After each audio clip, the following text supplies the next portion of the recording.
Uderolal station वेझो टिन ॻोठनि में समाजी अॻवान सैयद सहर गुल फाज़लाणी जे तरफ़ां हिकु ॾींहं जी मुफ़्त कैंप लॻाई वई।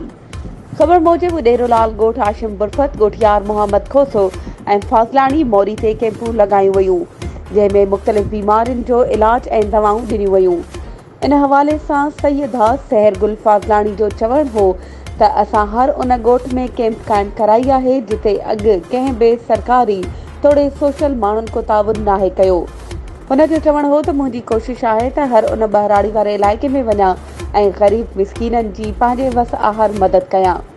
डॉक्टर तारिक शेख जो चवणु आहे त हिते काफ़ी तादाद में ॿार तोड़े वॾा मलेरिया, डायरिया ऐं गैस्ट्रो जहिड़े मर्ज़ में मुब्तला आहिनि। हुकूमत खे पिणु घुर्जे त शहर खां अलावा बहिराड़ी जे ॻोठनि में कैंपूं लॻाइनि जीअं हुननि ग़रीबनि खे पिणु रिलीफ मिली सघे। हिन वीडियो खे लाइक करे असांजे चैनल खे सब्सक्राइब करियो ऐं हा, उन सां गॾु बेल आइकन खे प्रेस करणु न विसारिजो।